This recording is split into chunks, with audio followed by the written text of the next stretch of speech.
이제 7가지 DNA 마지막 시간이에요. 예고된 대로 다음 주 주일부터는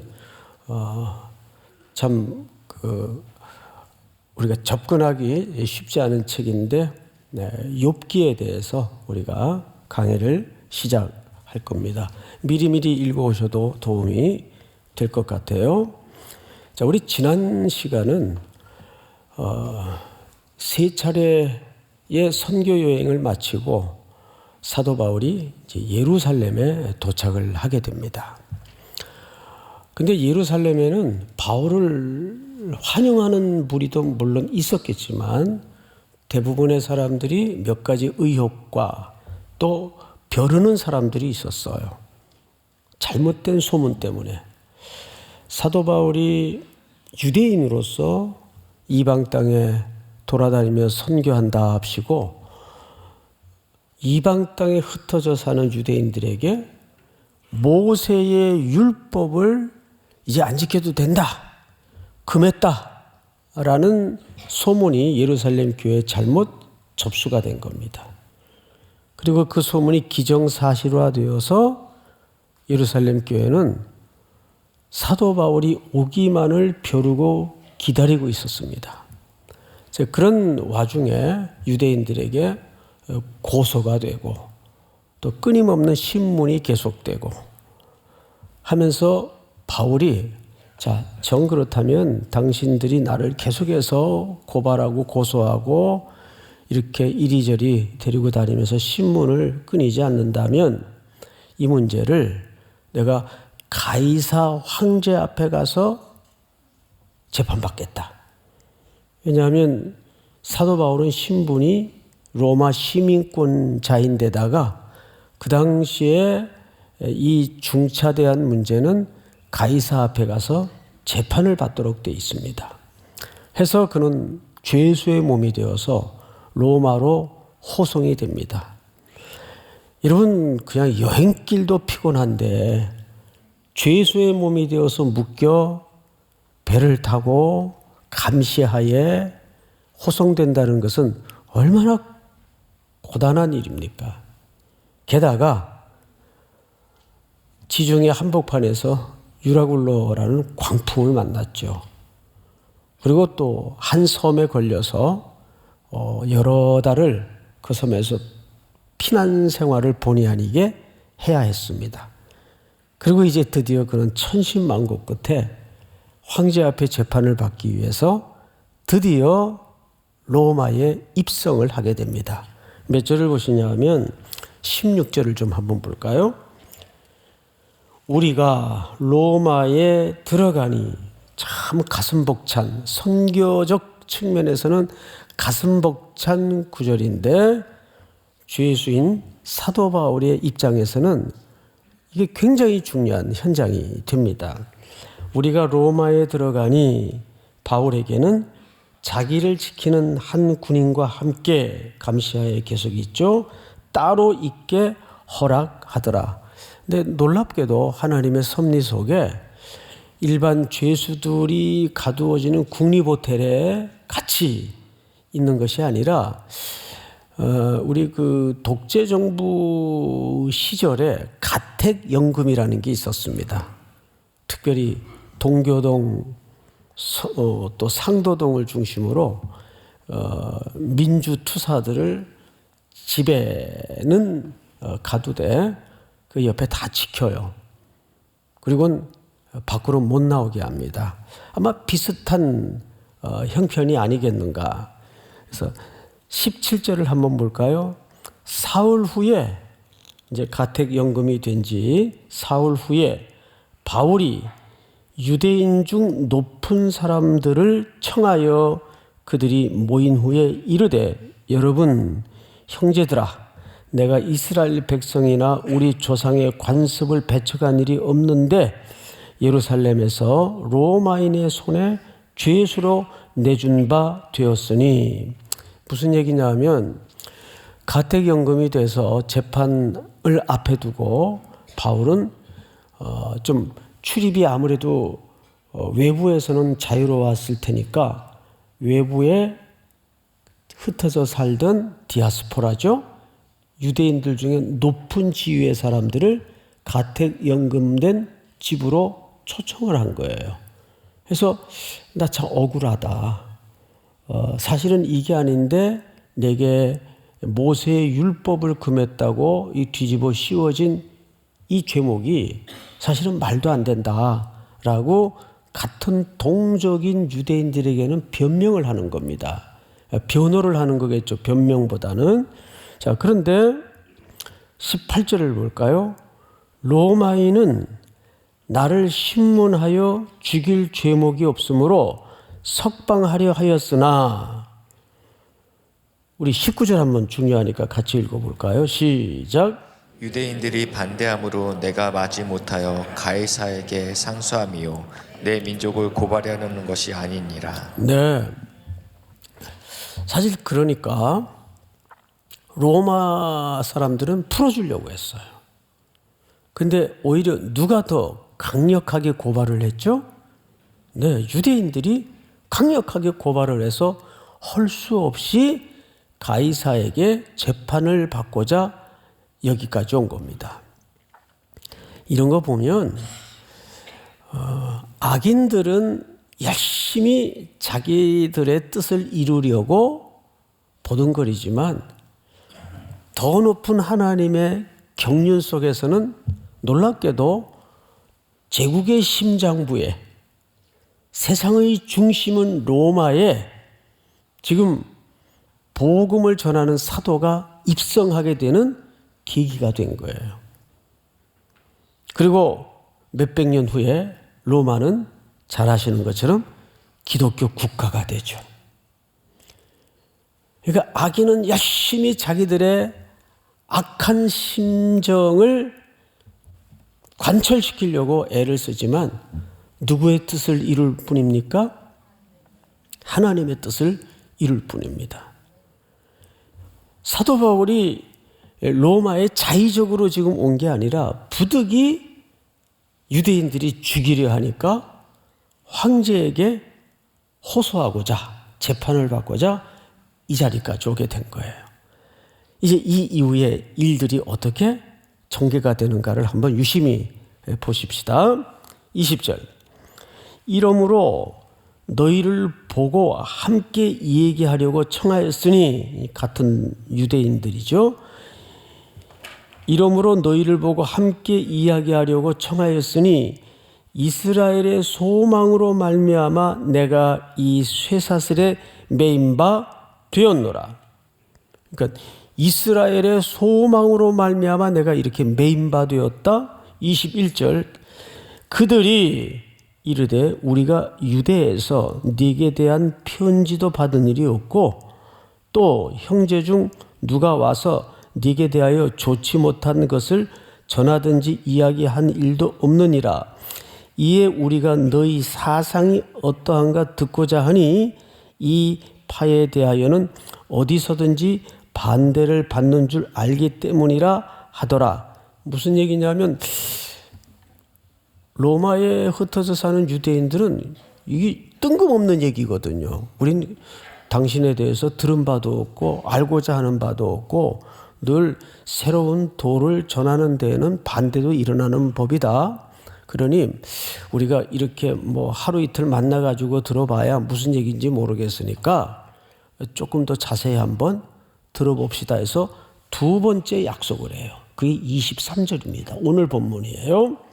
자, 그들이 날짜를 정하고 그가 유숙하는 집에 많이 오니, 크세니아, 유숙하는 집이라는 말이 바로 아까 말씀드린 가택연금이 된. 근데 이 집은 사실 비용을 국가가 되는 게 아니고 사도 바울이 자비량으로 얻은 셋집 정도로 이해를 하면 좋을 것 같아요. 월세. 자, 이 셋집이라는 말이 이제 뒤에 또 한 번 나오는데 그건 그때 한번 보십시다. 자, 23절을 다시 보세요. 그가 유숙하는 집에 많이 오니 사람들이 찾아왔어요. 무슨 일이길래 유대에서 이게 죄수가 되어서 한 사람이 왔대. 그런데 뭐 듣고 보니까 내용이 좀 이상해 해서 아름아름 유대 사람들이 유숙하는 집으로 많이 찾아온 거예요. 자, 어떤 일이 벌어지는가?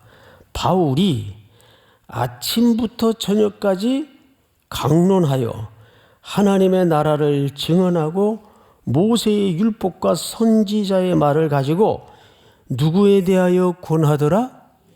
예수에 대하여 권하더라. 그러니까 놀라운 일이 벌어진 거예요.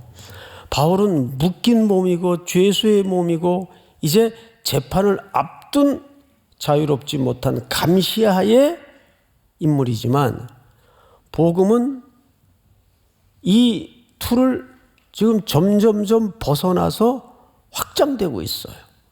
로마에 사는 동족 유대인들에게 이 복음이 아침부터 저녁까지 강론이 되어서 모세의 글들을 통해 이 모세가 수많은 글들을 우리에게 남겼는데 그 글들이 전부 예수 그리스도에 대한 이야기였다.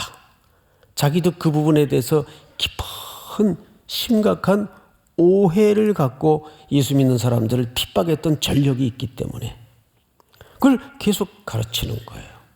자, 여러분, 여기 어떤 역설이 벌어지고 있습니까? 사람은 묶이고 감시당하고 갇혔지만 복음은 매입니까? 안 매입니까? 복음은 매이지 않아요. 놀랍죠?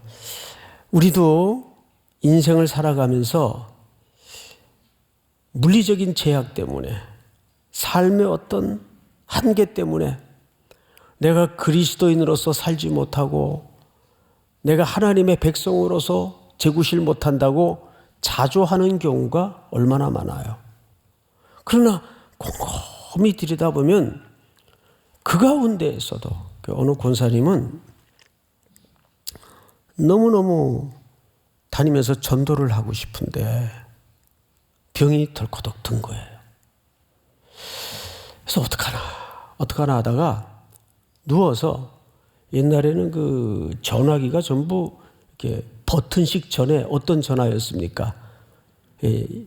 우리 일제시대 이후의 영화 배경으로 나오는 이 다이얼 떠르륵 착 떠르륵 착 그래서 그 소리의 길이에 따라서 번호를 대충 짐작할 수 있는 그런 전화가 있었어요. 이분이 하루 종일 돌아다니질 못하니까 누워서 그 전화로 자기가 전도하고 싶은 사람을 전도를 하는 거예요. 계속. 그래서 그분이 병이 난 그 누운 자리에서 그의 전도 왕이 됐어요. 누워서. 그러니까 우리가 하나님께만 집중되어 있으면 어떤 상황 속에서도 복음을 전할 수 있는 지혜와 기회를, 방법을 하나님이 주실까요? 안 주실까요? 반드시 주십니다. 믿습니까? 반드시 주세요. 사도 바울이 지금 얼마나 지쳐 있어요. 예루살렘에서 포로가 되어서 이리저리 끌려오다가 가진 생고생을 다하고 지금 겨우 집 하나 얻어서 가택연금이 되어 있는데 그 속에서도 이 사도 바울 가슴 한복판에 붙었던 복음을 향한 열정의 불을 끌 수가 없었어요. 그래서 아침부터 저녁까지 모세의 글을 유대인들에게 가르치면서 이 글의 전체적인 지향점과 포커스와 주제가 바로 예수 그리스도를 가르치는 것이다. 이걸 아침부터 저녁까지 가르치는 거예요. 이런 광경을 보면서 한 가지 질문이 들어요. 도대체 무엇이 사도 바울의 삶을 이토록까지 격정적으로 내몰았을까? 뭘 것 같아요, 여러분? 성경을 한번 보십시다. 23절을 전체가 한번 같이 읽어보십시다. 시작. 그들이 날짜를 정하고 그가 유숙하는 집에 많이 오니 바울이 아침부터 저녁까지 강론하여 하나님의 나라를 증언하고 모세의 율법과 선지자의 말을 가지고 예수에 대하여 권하더라. 그 말을 믿는 사람도 있고 믿지 아니하는 사람도 있어 서로 맞지 아니하여 흩어질 때에 바울이 한 말로 이르되 성령이 선지자 이사야를 통하여 너희 조상들에게 말씀하신 것이 옳도다 일렀으되, 그리고 이사야의 글을 인용하는데 이사야의 글을 한번 여러분 같이 읽어볼까요? 26절 시작. 이 백성에게 가서 말하기를 너희가 듣기는 들어도 도무지 깨닫지 못하며 보기는 보아도 도무지 알지 못하는도다. 이 백성들의 마음이 우둔하여져서 그 귀로는 둔하게 듣고 그 눈은 감았으니 이는 눈으로 보고 귀로 듣고 마음으로 깨달아 돌아오면 내가 고쳐줄까 함이라 하였으니. 이게 무슨 얘기냐면 좀 어렵습니다. 근데 간단하게 그냥 구어체로 설명을 좀 드릴게요. 자, 새 집에 불러다가 아침부터 저녁까지 열심히 가르쳤어요. 뭐를? 선지자의 글과 모세의 글을. 근데 이 글의 모든 총주제가 누구시라? 바로 그 예수를 가르치는 것이었다. 이것이 사도 바울이 종일 그 피곤한 일정을 다 뒤로 하고 열심히 가르쳤던 주제였습니다. 그런데 그걸 열심히 듣던 흩어져 살던 동족들이 이 근처에는 사실 그 유대인들이 모이는 회당이 있었다 그래요. 이 셋집 근처에. 유대인들이 가만히 듣다가 반응이 딱 갈라진 거예요. 말도 안 되는 소리를 하고 있어. 저기 뭐 죄수 말을 뭐 신뢰도 물론 안 갔지만 허황된 얘기를 하네. 끌려올 만하구만. 이렇게 반응이 나왔어요. 그런데 또 한쪽에서는 힘이 듣다가 성령의 은혜를 통해서 깨닫는 거예요. 사도 바울의 가르침 앞에 정말 예수를 가르치는 글들이었구나. 구약 성경의 의미를 깨닫기 시작하는 거예요. 그 반응을 유심히 사도 바울이 보고 이사야의 글을 인용한 겁니다. 그 이사야의 글을 다시 보시면 이렇게 된 거죠. 26절에 이 백성에게 가서 말하기를 너희가 듣기는 들어도 도무지 깨닫지 못하며 보기는 보아도 도무지 알지 못하는도다. 이 백성들의 마음이 우둔하여져서 그 귀로는 둔하게 듣고 그 눈은 감았으니 눈으로 보고 귀로 듣고 마음으로 깨달아 돌아오면 내가 고쳐줄까 함이라 하였으니. 그런즉 하나님의 이 구원이 이방인에게로 보내어진 줄 알라. 그들은 그것을 들으리라 하더라. 자, 무슨 얘기냐면 바울이 이사야의 글을 인용하면서 이 유대인들이 하나님의 복음에 대해서 듣지도 못하고 깨닫지도 못하고 보지도 못하는구나.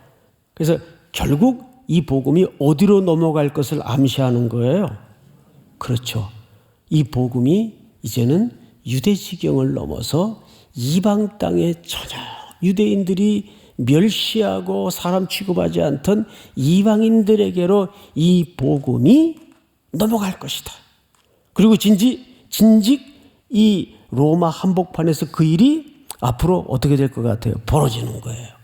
그런데 놀랍게도 사도 바울은 언제나 이방 땅에 다니면서 복음을 전했어도 그의 가슴 한복판에는 첫 번째 복음을 전해야 될 대상이 한 번도 잊어버리지 않았던 대상이 동족을 향한 사랑입니다. 그 이야기를 로마서에서 이렇게 풀어내요. 로마서 9장을 좀 띄워주실까요? 내가 그리스도 안에서 참말을 하고 거짓말을 아니하노라. 나에게 큰 근심이 있는 것과 바울의 마음속에 큰 근심이 하나 있어요. 마음에 그치지 않는 고통이 있는 것을 내 양심이 성령 안에서 나와 더불어 증언한다. 다음 절 한번 같이 읽어볼까요? 시작. 나의 형제 곧 고륙의 친척을 위하여 내 자신이 저주를 받아 그리스도에게서 끊어질지라도 원하는 바로다. 다음 절. 그 앞으로 한번 돌려주세요. 이 무슨 얘기냐면 나의 형제 곧 고륙의 친척을 위하여, 같은 동족 유대인들을 얘기하는 거예요. 위하여 내 자신이 저주를 받아 그리스도에게서 끊어질지라도 원하는 바로라. 이게 무슨 얘기냐면 자기 동족들이 하나님 앞에 예수 그리스도를 통해서 구원받는 걸 그렇게 원했단 말이에요. 심지어 어느 정도까지 저주를 받아 그리스도에게서 끊어질지라도. 이것은 예수님 같은 심정으로 자기의 마음이 동족을 향해서 이렇게 고통스럽다라는 수사적 표현이죠. 그리고 다음 로마서를 한번 돌려주실까요? 내가 이방인인 너희에게 말하노라. 내가 이방인의 사도인 만큼 내 직분을 영광스럽게 여기노니 이는 혹 내 고륙을 아무쪼록 희귀하게 하여 그들 중에서 얼마를 구원하려 함이라. 무슨 얘기냐 하면 이 복음이 이방인에게로 넘어가면 누가 시샘을 할까요? 유대인들이 그걸 시샘해서라도 구원을 얻도록 하는 게 본심이다 그 말이에요. 그러니까 유대인들을 사도 바울이 자기 동족을 얼마나 사랑하는지 여러분 감이 이젠 들어오십니까? 다음 절. 다음 절이 아니라 이는 내 고륙을 아무쪼록 희귀하게 하여 그들 중에서 얼마를 구원하려 함이라. 이게 누구의 본심이에요? 사도 바울의 본심이에요. 동족을 향한. 그러니까 오늘 우리가 이 말씀을 통해서 한 가지 중요한 것은, 오늘 이 부분이 주제는 아니지만 사도 바울이 지금 로마에 도착을 했어요. 이방 땅의 심장부예요. 그 가택 연금된 새 집에서 아침부터 저녁까지 처음에는 누구에게 복음을 전합니까? 동족들에게 복음을 전해요. 유대인들에게 복음을 전해요. 근데 딱 반이 나누어지더라고요. 믿는, 받아들이는 사람도 있지만 배쳐가는 무리도 생성이 된 겁니다. 그 광경을 유심히 관찰한 사도 바울이 뭘 느꼈어요? 이사야의 글이 확실하구나. 맞구나. 저들은 들어도 듣지 못하고 보아도 보지 못하고 깨닫지 못하는구나. 그래서 이 복음이 어디로 넘어갈 것을 암시해요? 그렇습니다.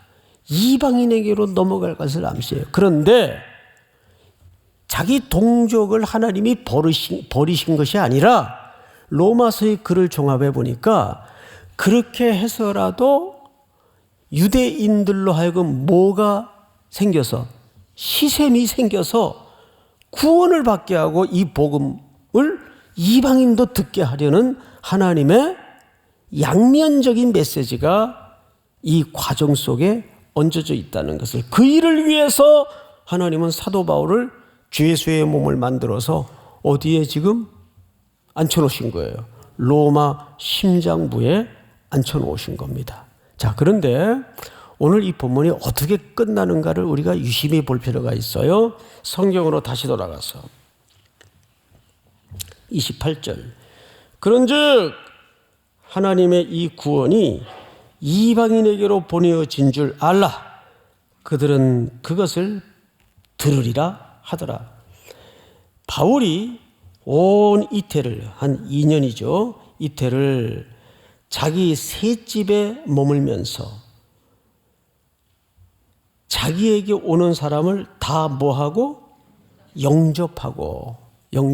그런데 이 영접이라는 개념이 사실은 환대라는 개념입니다.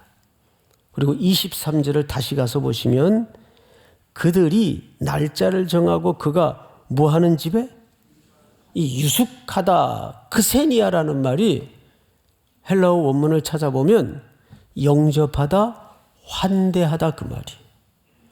이게 이제 사도 바울이 가택연금이 된 상태에서도 찾아오는 이들을 뭐 했다는 얘기입니까? 환대했다는 얘기예요. 최고의 환대는 뭐예요? 복음으로 맞이하는 거예요. 그 집에 앉아서 복음으로 그들을 영접합니다. 그러니까 우리가 단순히 인간적인 예의와 그저 손님을 접대하는 차원에서의 환대도 환대이는 건 맞는데 가장 환대의 핵심은 그들을 복음으로 초대하는 거예요. 우리가 노숙인 사역도 하고 가난한 자들을 돕는 사역도 하지만 결국 그 속에 복음이 물려져 있지 않으면 그 환대는 그냥 사회활동의 범주에 머무를 수가 있어요. 사도 바울은 이 셋집에 머물면서 자기에게 오는 사람을 다 영접하고 그 다음에 31절을 전체가 한번 같이 읽어볼까요? 시작. 하나님의 나라를 전파하며 주 예수 그리스도에 관한 모든 것을 담대하게 거침없이 가르치더라. 그리고 사도행전이 그냥 끝나버리네요. 그죠? 뒤에 뭐 없어요. 바로 로마서 나오는데 전 바울의 글 속에 이렇게 가다가 그냥 절벽처럼 툭 떨어지듯이 끝나는 글의 폼을 만나보질 못했어요. 근데 뭘로 끝나는가를 잘 보세요. 성경을 보니까 하나님의 나라를 전파하며 주 예수 그리스도에 관한 모든 것을 담대하게 어떻게 거침없이 가르치더라. 그리고 그냥 끝나요. 바울이 그래서 뭐 잘 살았다든지 또 보람이 있었다든지 그 인생에 대한 마무리 설명이 1절 없어요. 이것이 우리 3일 교회 7가지 DNA를 말한 결론입니다. 무슨 얘기냐 하면 바울의 개인적인 어떤 치하라든지 영광스러운 모습이라든지 그의 험난한 일생의 기록이라든지 그의 수고에 대한 흔적이라든지 1절 소개가 없어요. 그냥 딱 하나, 하나님의 나라와 예수 그리스도에 대한 복음이 담대하게 거침없이 가르치더라. 이걸로 끝나요. 여기서 이렇게 쩡 하는 하나님이 우리 삼일교회 오늘 주시는 최종적 결론이 있어야 돼요. 오늘날 교회 규모가 좀 되면 저마다 이구동성으로 사람의 명성을 높이고 그 명성을 기대하고 교회 이름을 브랜드화해서 교회 이름을 드러내기를 혈안이 되어 있는 경우들이 굉장히 많아요. 그런데 교회의 이름마저도 제가 가끔 우리 선교대원들 선교 가실 때 그냥 성경 구절을 차라리 하나 더 넣지 거기 삼일교회라는 이름 의미 없다. 이런 말씀을 제가 여러분들에게 종종 할 겁니다. 기억이 날 겁니다. 그런 거죠. 진짜 삼일교회의 7가지 DNA는 삼일이라는 이름이 사라지고 사람의 어떤 위대한 업적도 사라지고 오직 누구만 남을 때 교회와 예수 그리스도의 이름만 남을 때 그것이 우리의 뭐가 되어야 될까요?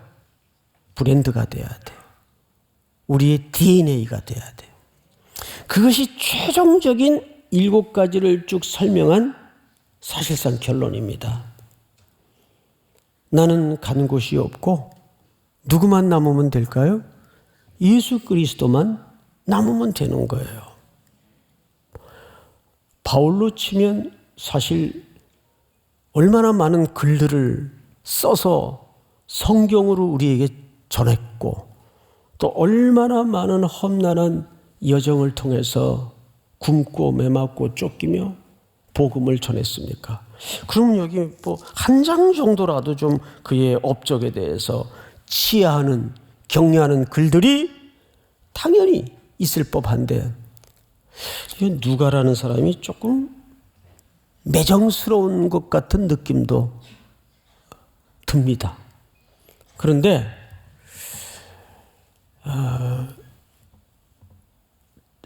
조심스러운 얘기지만 사람은 평생 어떤 목적과 목표를 향해서 참 귀하게 뛰고 달렸을지라도 그냥 그걸로 끝나야 돼요. 그를 또 기념해가지고 몇 주년 그 사람 이름을 붙여서 어쩌고 저쩌고 만들어 놓는 것 자체가 쟤들 하는 표현처럼 쓸데없는 거예요. 그 쓸데없는 거예요. 사람의 이름 석자 남기는 게 뭐 그렇게 대단해요. 우리가 예수 그리스도의 공로와 그 피의 은혜로 구원받은 것만 해도 예수님이 우리의 대장이 되셔서 천국문에 입성하실 때 우리를 그 행렬에 끼워준 것만 해도 은혜고 복인데 믿습니까? 네. 그래서 헨리 나윈인가요? 그분이 인생은 세 가지를 연습해야 된다. 사라지고 희미해지고 한 가지는 기억이 안 나요. 네. 3부 때 말씀드릴게요. 작아지는 연습. 이제 기억났어요. 작아지는 연습을 해야 된다. 정말입니다. 그래야 그리스도만이 진짜 높임을 받습니다. 죄송하지만 한국교회는 사람을 너무 높이고 그 사람의 영향력과 그 브랜드에 너무 의존하다가 어려움을 겪는 교회가 한두 번이 아니에요. 대형교회를 중심으로. 이거 정말 한국교회가 앞으로 정신 차리고 조심해야 됩니다. 또 반대로 유명한 사람을 또 이름 좀 있는 사람을 막 글 같은 데다가 나름 논리를 들이대고 비판하고 하면 자기가 좀 높아져요. 사람들이 주목을 받아요. 요즘은 조회수가 이거하고 맞물리니까 그런 거 하지 마세요. 어디 옆에서 건드리든 말든 주님만 바라보고 주님만 집중하고 이렇게 툭툭 털고 그냥 가세요. 누가 옆에서 막 건드리면 왜 그래 이러지 마세요. 그냥 그 사람은 그게 취미니까 그냥 냅두세요 그냥. 우리는 삼일교회는 주님만 바라보다가 주님 오라 하시는 그날 우리는 주님 손에 붙들려서 영광스러운 찬양으로 입성하는 그날을 오늘도 소리 없이 우리의 모습은 간대없고 주님만 드러나도록 순례길을 두벅두벅 걸어가는 우리 청년들과 성도들이 될 수 있기를 축복합니다. 우리 다 일어나십시다.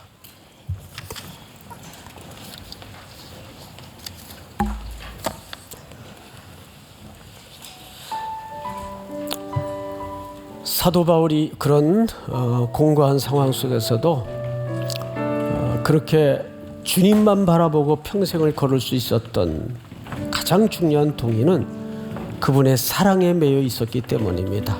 오늘 오직 주의 사랑에 매여 찬양하십시다.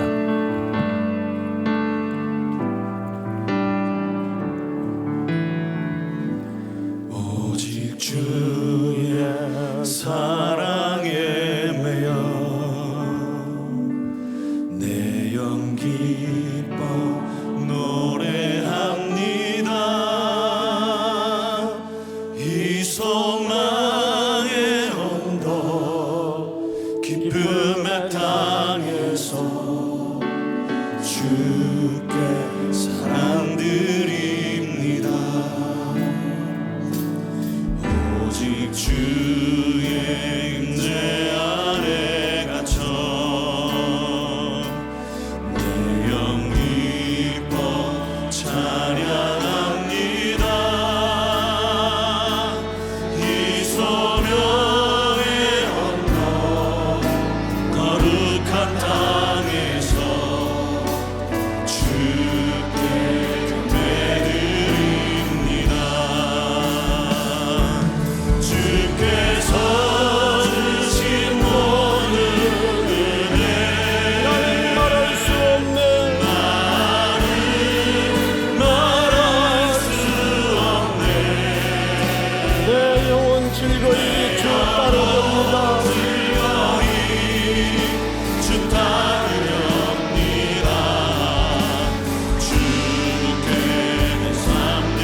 처음부터 다시 한번 오직 주의 사랑에 매여 주의 사랑에 매여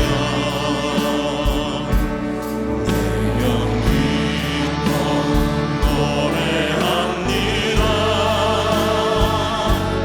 이 소망의 언덕 기쁨의 땅에서 주께 사랑드립니다.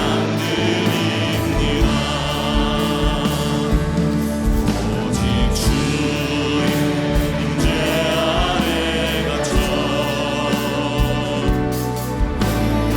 기뻐 찬양합니다. 이 소명의 언덕 거룩한 땅에서 거룩한 땅에서 우리 다 같이 한번 두 손을 높이 들고 주께서 주신 모든 은혜 주신 모든 은혜 나는 말할 수 없네. 내 영혼 즐거이 주 따르렵니다. 우리 다시 한번 주께서 주신 모든 은혜 주께서 주신 모든 은혜 나는 말할 수 없네. 내 영혼 즐거이 주 따릅니다.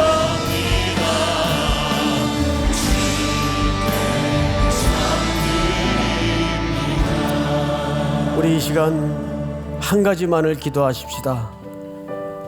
하나님, 나를 어느 자리에 세우시든 어느 자리에 앉히시든 오직 주 따르는 일에, 주님의 복음을 증언하는 일에, 그리스도의 증인으로서의 삶을 사는 일에 소용되는 인생이 되도록 제 평생을, 제 순례길을 이끌어 주시옵소서. 한번 주여 부른 다음에 기도합시다. 주여.